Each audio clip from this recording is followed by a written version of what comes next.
تفسیر ضیاء القرآن جلد نمبر 3 21واں پارہ۔ بسم اللہ الرحمن الرحیم۔ سورہ عنکبوت آیت نمبر 52۔ قل کفی باللہ بینی وبینکم شہیدا یعلم ما فی السماوات والارض والذین آمنوا بالباطل وکفروا باللہ اولئک هم الخاسرون۔ ترجمہ: آپ فرمائیے کافی ہے اللہ تعالیٰ میرے اور تمہارے درمیان گواہ، وہ جانتا ہے جو کچھ آسمانوں اور زمین میں ہے، اور وہ لوگ جو ایمان لائے ہیں باطل پر اور انکار کرتے ہیں اللہ تعالیٰ کا، وہی لوگ گھاٹے میں ہیں۔ سورہ عنکبوت آیت نمبر 52 کی تفسیر۔ اے حبیب، آپ ان منکرین کو فرما دیجئے کہ مجھے اپنی صداقت کے ثبوت کے لیے نہ کسی دلیل کی ضرورت ہے اور نہ کسی معجزہ کی، میرے لیے یہی کافی ہے کہ اللہ تعالیٰ میری صداقت اور میری رسالت کی گواہی دے رہا ہے۔ وہ خدا جو ہر چیز کو جانتا ہے، جس سے کوئی چیز مخفی نہیں، جب وہ یہ گواہی دے رہا ہے کہ میں اس کا سچا رسول ہوں، تو اب ساری دنیا میرا انکار کرتی رہے اور میری تکذیب کرتی رہے، مجھے اس کی ذرا پرواہ نہیں۔ سورہ عنکبوت آیت نمبر 53۔ وَيَسْتَعْجِلُونَكَ بِالْعَذَابِ وَلَوْلَا أَجَلٌ مُّسَمًّى لَّجَاءَهُمُ الْعَذَابُ وَلَيَأْتِيَنَّهُم بَغْتَةً وَهُمْ لَا يَشْعُرُونَ۔ ترجمہ: وہ آپ سے جلدی عذاب نازل ہونے کا مطالبہ کرتے ہیں، اور اگر میعاد مقرر نہ ہوتی تو آ جاتا ان پر عذاب، اور اپنے وقت پر وہ ان پر اچانک آئے گا اور انہیں ہوش تک نہ ہوگا۔ سورہ عنکبوت آیت نمبر 53 کی تفسیر۔ پہلی گمراہ قومیں بھی جب دلائل کے میدان میں شکست کھا جاتیں تو اپنا دل بہلانے کے لیے اپنے نبی کو کہتیں کہ ہم تیرے دین کو قبول نہیں کرتے، اگر تم سچے ہو تو ہم پر عذاب نازل کر دو۔ یہی وتیرہ اہل مکہ کا ہے، وہ بھی کسی قیمت پر ایمان لانے کے لیے تیار نہیں، بلکہ کہہ رہے ہیں کہ ہم جو سالہ سال سے تمہاری دعوت کو ٹھکرا رہے ہیں اور تمہیں طرح طرح کی تکلیفیں پہنچا رہے ہیں، اگر تم سچے ہو تو ہم پر جلدی عذاب اتارنے کا بندوبست کیوں نہیں کرتے؟ فرمایا، تمہارے عذاب کے لیے قدرت نے ایک وقت مقرر کر رکھا ہے، جب وہ وقت آ جائے گا تو تمہیں خود ہی عذاب کی چکی میں پیس دیا جائے گا، تمہیں خبر ہی نہ ہوگی، اور تمہیں چشم زدن میں نیست و نابود کر دیا جائے گا۔ سورہ عنکبوت آیت نمبر 54۔ یستعجلونک بالعذاب وَإِنَّ جَهَنَّمَ لَمُحِيطَةٌ بِالْكَافِرِينَ۔ ترجمہ: وہ آپ سے جلدی عذاب لانے کا مطالبہ کرتے ہیں، ذرا سی دیر ہے، جہنم یقیناً گھیر لے گا ان کافروں کو۔ سورہ عنکبوت آیت نمبر 55۔ یوم یغشاہم العذاب من فوقہم ومن تحت ارجلہم وَيَقُولُ ذُوقُوا مَا كُنتُمْ تَعْمَلُونَ۔ ترجمہ: جس دن ڈھانپ لے گا انہیں عذاب ان کے اوپر سے اور ان کے پاؤں کے نیچے سے، اور اللہ تعالیٰ فرمائے گا، لو اب چکھو اپنے کرتوتوں کا مزہ۔ سورہ عنکبوت آیت نمبر 55 کی تفسیر۔ اے حبیب، انہیں فرمائیے دوزخ میں آگ تمہارے لیے بھڑکائی جا رہی ہے، تمہیں اس میں پھینکا جائے گا، تمہارے اوپر بھی تہ در تہ آگ ہوگی اور تمہارے نیچے بھی، اس وقت تمہیں اپنی سرکشی کا لطف آ جائے گا۔ سورہ عنکبوت آیت نمبر 56۔ یا عبادی الذین آمنوا ان ارضی واسعۃ فإیای فاعبدون۔ ترجمہ: اے میرے بندو جو ایمان لے آئے ہو، میری زمین بڑی کشادہ ہے، سو میری ہی تم عبادت کیا کرو۔ سورہ عنکبوت آیت نمبر 56 کی تفسیر۔ بے بس مسلمانوں پر مکہ کے شداد و نمرود ظلم کے ایسے ہتھوڑے چلاتے کہ پہاڑوں کے دل بھی لرز جاتے۔ ان اذیتوں سے ڈر کر بعض لوگ اپنے ایمان کو ظاہر نہیں کیا کرتے تھے۔ انہیں بتایا جا رہا ہے کہ اگر کوئی سرزمین ایسی ہو جہاں مومن اپنی مومنانہ زندگی کے تقاضوں کو پورا کرنے سے عاجز ہو، وہ اپنے رب کی عبادت نہ کر سکتا ہو، تو اسے چاہیے کہ وہ اپنے وطن کو چھوڑ کر کسی ایسی جگہ چلا جائے جہاں وہ بے خوف و خطر اللہ تعالیٰ کی یاد اور اس کی عبادت میں مصروف رہ سکے۔ اس کا یہ عذر ہرگز قابل قبول نہ ہوگا کہ میں دل سے تو اسلام کو سچا دین تسلیم کرتا تھا، لیکن میرے شہر یا علاقہ کے حالات اس قدر ناموافق تھے کہ اگر میں اپنے قلبی ایمان کا اظہار کرتا تو مجھے جان سے مار ڈالا جاتا۔ اللہ تعالیٰ فرماتا ہے میری زمین بڑی فراخ ہے، یہاں نہیں تو وہاں چلے جاؤ جہاں تمہیں میری یاد سے روکنے والا کوئی نہ ہو۔ سورہ عنکبوت آیت نمبر 57۔ کل نفس ذائقۃ الموت ثم الینا ترجعون۔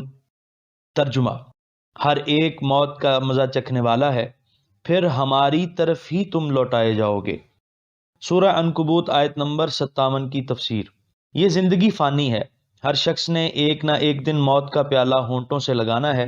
اس وقت گھر بار بھی چھوٹ جائے گا، فرزند و زن، دوست احباب بھی پیچھے رہ جائیں گے۔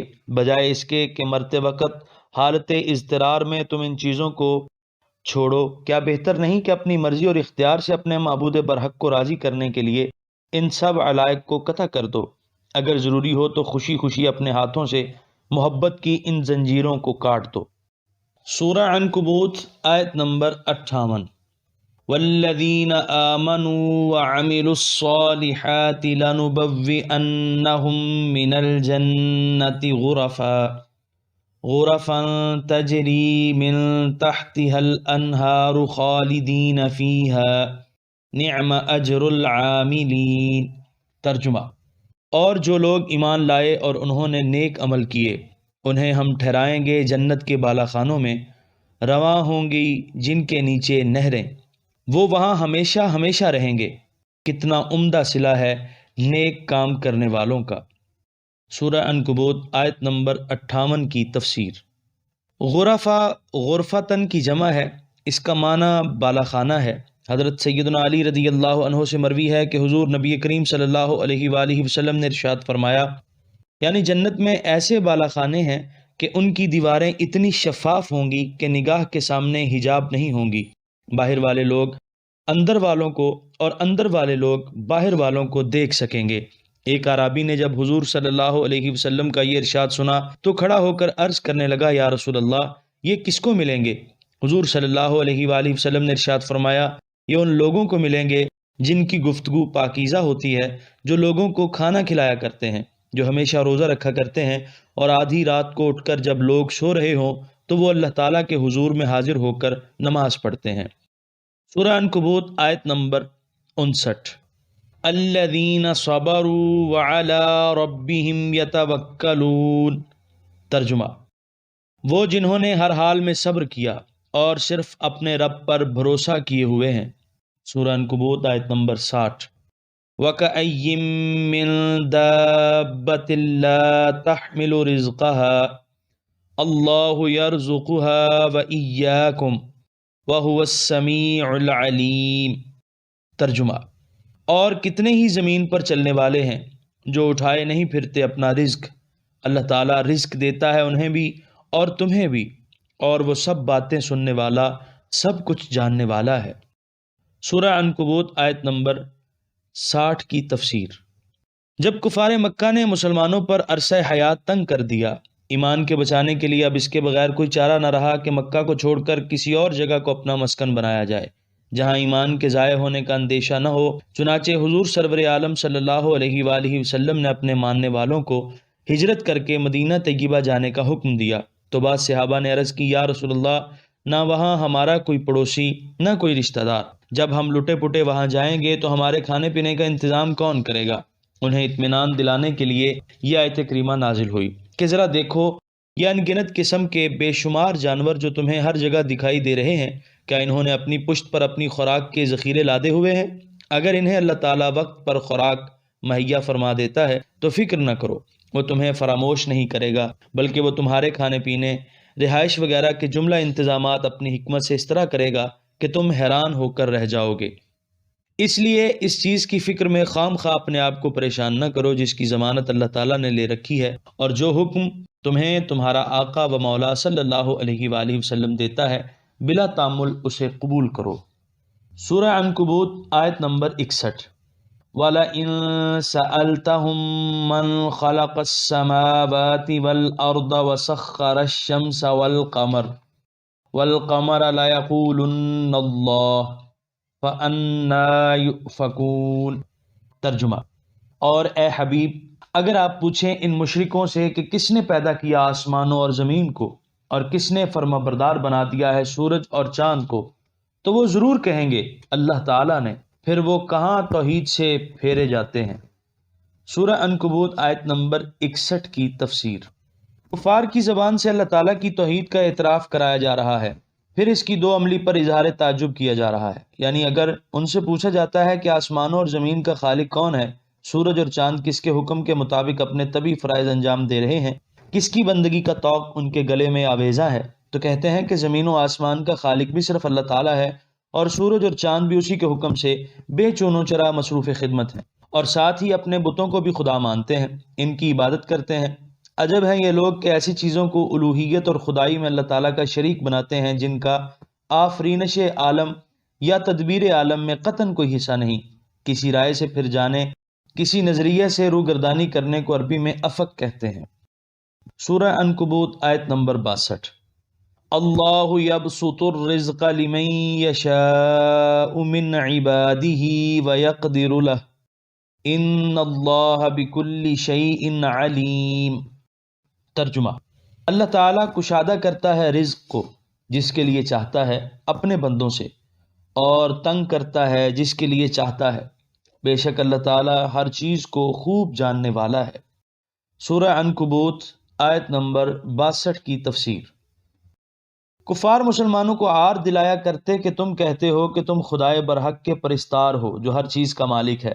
اگر تمہاری اس بات میں ذرا بھی صداقت ہوتی تو تمہاری خستہ حالی کا یہ عالم ہوتا، پاؤں میں جوتا نہیں، بدن پر چیتھڑے ہیں، کھانے کو باسی روٹی کبھی کبھار میسر ہوتی ہے۔ کیا خدا کے ماننے والے ایسے ہوا کرتے ہیں؟ اس کا رد فرما دیا کہ دولت کی کثرت و قلت حق و باطل کی شناخت کا کوئی معیار نہیں، وہ اپنے بندوں کے حالات کو خود بہتر جانتا ہے۔ دولت کی تقسیم اس کی حکمت کے مطابق کی جاتی ہے، اور اس حکمت کو تم نہیں جان سکتے، وہی خوب جانتا ہے۔ سورہ عنکبوت آیت نمبر 63۔ وَلَئِن سَأَلْتَهُم مَّن نَّزَّلَ مِنَ السَّمَاءِ مَاءً فَأَحْيَا بِهِ الْأَرْضَ مِن بَعْدِ مَوْتِهَا لَيَقُولُنَّ اللَّهُ قُلِ الْحَمْدُ لِلَّهِ بَلْ أَكْثَرُهُمْ لَا يَعْقِلُونَ۔ ترجمہ: اور اگر آپ پوچھیں ان سے کہ کس نے اتارا آسمان سے پانی، پھر زندہ کر دیا اس کے ساتھ زمین کو اس کے بنجر بن جانے کے بعد، تو ضرور کہیں گے اللہ تعالیٰ نے۔ آپ فرمائیے الحمدللہ، حق واضح ہو گیا، بلکہ ان میں سے اکثر لوگ نادان ہیں۔ سورہ عنکبوت آیت نمبر 63 کی تفسیر۔ پھر ان سے توحید کا اقرار کرایا جا رہا ہے، جس توحید کا وہ انکار کیا کرتے تھے اسی کا اقرار اپنی زبان سے کر رہے ہیں۔ اس لیے اللہ تعالیٰ اپنے محبوب کریم صلی اللہ علیہ وآلہ وسلم کو حمد و شکر بجا لانے کا حکم فرما رہے ہیں کہ آپ کی دعوت کی صداقت اتنی عیاں ہے کہ دشمن بھی اسے ماننے پر مجبور ہو گیا۔ یہاں پر 21ویں پارے کا دوسرا رکوع مکمل ہوا۔